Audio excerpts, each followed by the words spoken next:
X-Men 97 Season 2 is done, and now it is time to look ahead and answer the question, what do we have to look forward to in Season 3? Welcome back, everyone. Today, we are here to talk about X-Men 97 Season 2, the ending, and where that leaves us as we prepare for Season 3. Now, of course, it might be a little bit, but I do believe they were working on Season 3 while they were working on Season 2, so maybe it won't be quite as long of a wait. But when it comes to Season 3, what I want to know from you is, what do you want to see in the next season of this show? And what theories did you have this season, and how did those pan out? Because I did a theories video about partway through the season, and we discussed where I thought we might be heading with this show. And I got some things right, and I got some things wrong, and we're also going to be talking about your comments on that video, because you all shared some of your theories with me, so we're going to also see how you did as we discuss my theories for Season 3. I want to start off with The Guard Returns, who wrote, Nightcrawler has had a good episode and a half. Before that, he was the exposition crawler. I think we're gonna lose him. Ooh, The Guard Returns. You maybe did not know how right you were. Predicted. And what a heartbreaking reveal that was. And there's going to be more that I think we're going to have to talk about when it comes to Nightcrawler and where he's going. I think Season 3 will be a pretty Nightcrawler-free season when it comes to X-Men 97 because of that sacrifice. But I do think at some point, just like in the comics, Kurt is going to have to come back to help the X-Men. And that is something that has happened in the comics before. Nightcrawler actually did come back after dying. He actually came back from heaven in Amazing X-Men. So I think that's possible that we could see that in Nightcrawler's future. That's not necessarily a Season 3 theory from me. That's kind of further down the line. But since The Guard Returns was bringing up Nightcrawler, I thought I'd give you that one. And especially because there is a big elephant in the room that we're going to need to talk about. Before I get into my thoughts on it, let's go over to Arclight. Arclight 104 is questioning, will we ever see a proper Age of Apocalypse adaptation or Dark Phoenix saga? Seems an impossibility.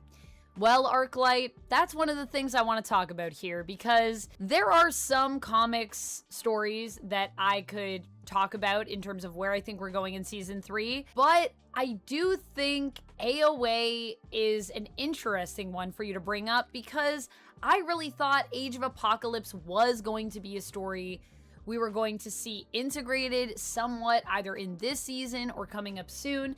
And based on the original roadmap for Season 2 that we know from Bo DeMeo, that is where he would have left off this season. So it was supposed to actually lead into Season 3 was going to be Age of Apocalypse.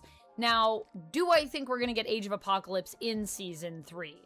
No, because I don't think we've built up anything to take us there, unfortunately. And well, I think Apocalypse was supposed to be that character who was hanging over the entire season. And I mean, he was definitely going to have more of an important role to play in where we headed. And instead we kind of cut his story short here, I think is what happened. So that is clearly a change that they made in the revisions.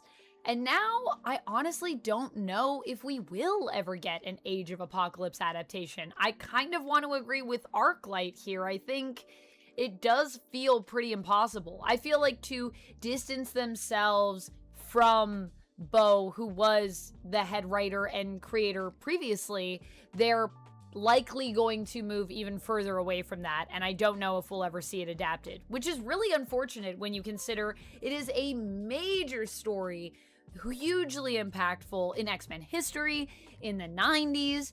And I am also kind of bummed that that's not where we're headed for Season 3, but you never know. Maybe down the line, we will end up getting there at some point, but I don't think it'll be next season. So what I wanted to say with AOA is we can cut that out. And I also wanted to talk a little bit more about that original sort of plan for Season 2 and Season 3 and beyond. But we're going to talk about that a little bit more in my full season review. So stay tuned for that. where we go into that a bit more, and let's move on to our next theory. My theory for this, and this is a comics theory that I think will make a lot of people happy, that I think there's so much foreshadowing, how can we not do this at this point? That is, of course, Onslaught. I was talking about this in previous videos. I do think it is impossible for us to not acknowledge Onslaught at some point. There's just too many references, too many allusions to it in season 2. We have so many things connecting Charles and Magneto. Charles being there when Magneto passed away in episode 4. I think it is very likely that that is where we're headed. And I think they're going to do a slow burn with it. I do think it'll be built up over time. And I wouldn't be surprised if we see just more references and then maybe get to that like after season 3.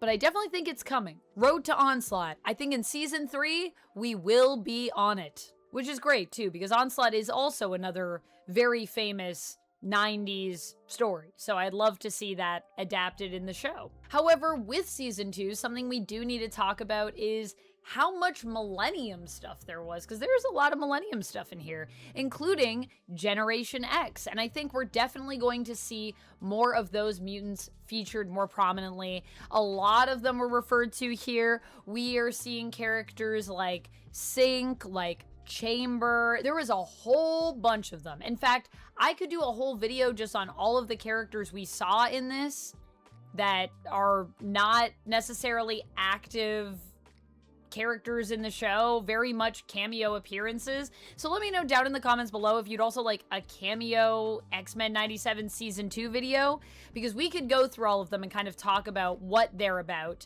But I would expect in season 3, we will see this next generation of mutants take a more active role, and we may even see them kind of become the main characters even of season 3. And of course, that leads into kind of my next theory here, which is new X-Men. I think there is just so much 2000 stuff that we've seen referenced in season 2, definitely in terms of the looks, and I feel as though we are moving forward in the timeline. And I think that means it is likely we're going to be seeing New X-Men. New X-Men is a comic that comes after Grant Morrison's time with the X-Men. So the New X-Men are these younger mutants that are coming into the Xavier Institute. And among them, the team is essentially Dust, who we already saw in season 2, check. Elixir. I'm trying to think if we saw Elixir. I think we may have seen him somewhere in the background, so that might be a check. Hellion. I don't remember seeing Hellion. Mercury. I definitely feel like I saw Mercury somewhere. Rockslide, who I love and who does not get enough love in my opinion. And we've also got Surge, and I know I've heard some things. And then we also have, of course, everybody's favorite, Laura Kinney, X-23, which would be pretty cool, I think, to have Laura in X-Men 97, which is kind of maybe becoming X-Men Millennium?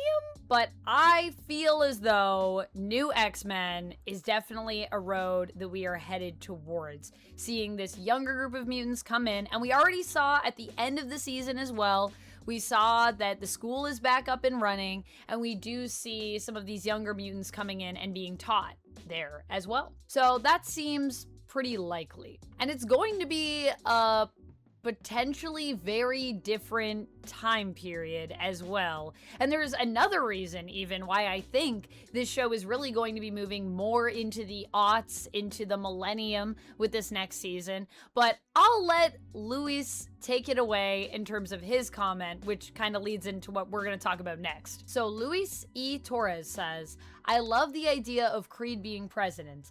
It would be a reflection of politics today. X-Men, all mutants are evil, real life. Anyone who doesn't align or agree with the president is an enemy/political rival. And I also want to say you were right on that one in terms of, you know, Creed being president, because that is what we see revealed at the end of this episode, of course, that Creed has become the president, the commander-in-chief. And now that is also interesting too.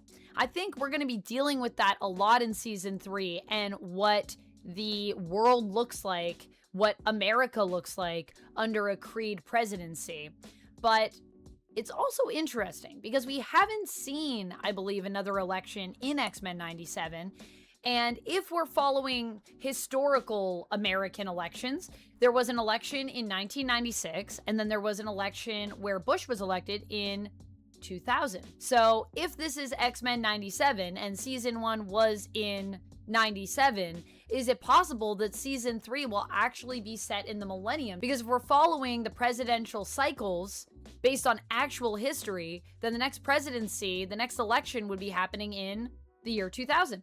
So I don't know if that's what we're doing. We might not be following history to the T in that regard, and we might not see the same parallels in terms of the world we're in now or the world that even existed then, which I think you could even draw some parallels to the year 2000 and what was going on in the real world. I definitely think we could see something like that. I definitely think that this is possible.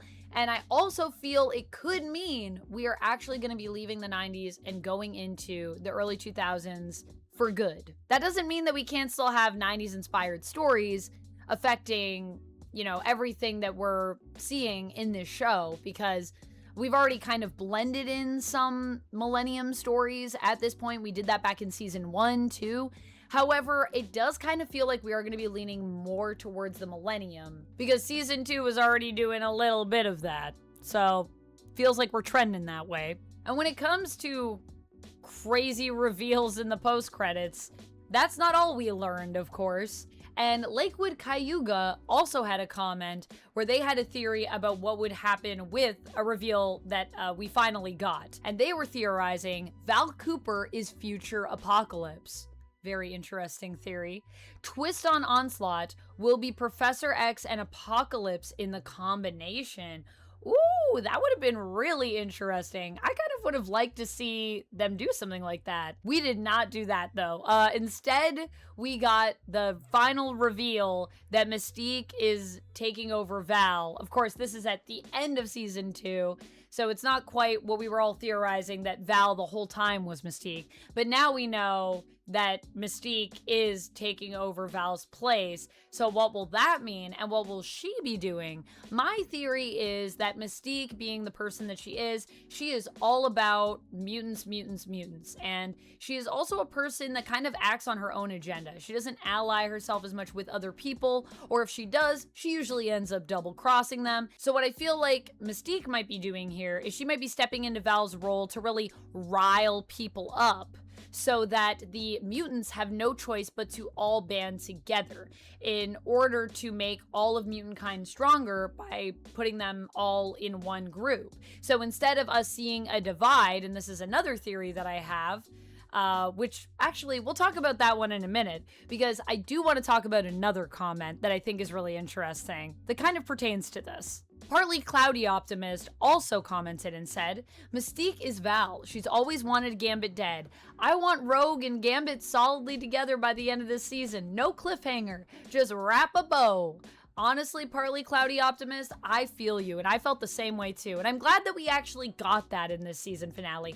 At least Rogue and Gambit are finally happily together. Unfortunately, Mystique was not Val the whole time, but now that's a thing. So what that means is while Val was on this mission to take out Gambit in season 2, people will maybe be less suspicious of Mystique posing as Val, because it now tracks that Val hates Gambit, I guess. That's already been baked into the story. And we all know that, yes, indeed, Mystique really does not like Gambit. She doesn't think that Gambit is right for her daughter.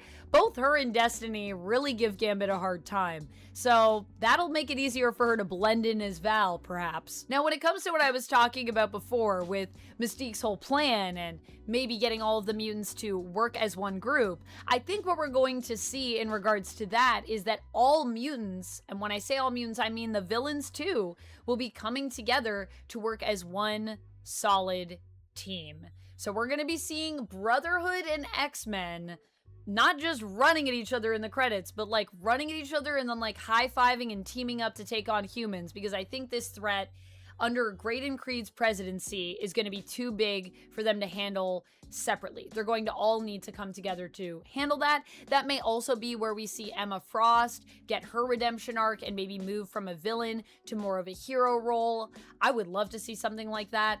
But what that also brings me to is a theory that I have about season 3 that I'm a little nervous about, and that is we haven't been given a lot when it comes to where we're headed in terms of comic-inspired storylines in season 3. You may notice this theories video is a little light on that, and normally I really get into the nitty-gritty of different stories, different comics, different teams. We talked about that in the first part of this video, but now my pockets are empty. I don't have a ton because I think where this season leaves us is very different than where season 1 left us off. Season 1 literally is pointing to specific comic arcs that I have read, that I have experience with, that I was excited to see adapted. And we did see that in the beginning of the season. But the second half of the season really skews away from more adaptations of direct storylines and instead is a looser adaptation of X-Men in general. We're really playing around with these characters and these stories, and I'm a little bit nervous as to where that will lead us because, while I think the idea of all of the villains and the heroes coming together is cool, and we've definitely seen that before, and Graydon Creed has been a threat before, all of this stuff is relevant. I don't know specifically where we'll be in terms of the comics, in terms of the history. So it feels very up in the air, and case in point, there was another character that was heavily featured this season that we talked about at the beginning of this video that I need to come back around to, and that is Apocalypse. A lot of people have been talking about where is Apocalypse because I don't think it was very clear what happened to him at the end of season 2. My takeaway was that the Apocalypse we fought against was future Apocalypse, who said he was coming back to the 90s. Ergo, he's back in the 90s, jumps into Gambit. Here we are. However, some people feel as though that may have been present Apocalypse, which I'm not even sure that's possible. Honestly, I think that's possible. My headcanon is that present Apocalypse lived through their entire life and then in the future comes back around to the 90s. But is it possible that there is either a future or present Apocalypse somewhere out there that we haven't seen yet, who could still be floating?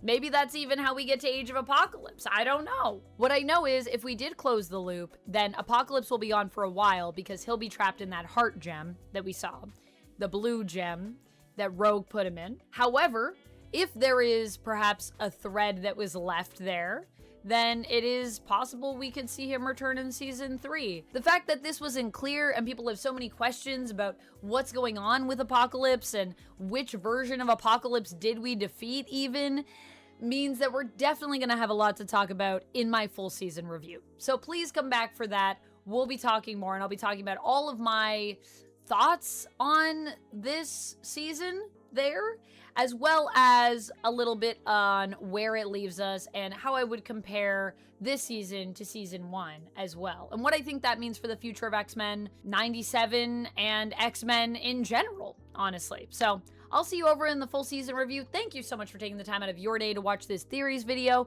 If you want to check out my reactions, they're available here for members on the channel for X-Men 97 Season 2, and I have my full reactions over on the Patreon. Thanks for watching. I'll see you in the next one. Let me know your theories down in the comments below, and until next time, you stay nerdy, YouTube.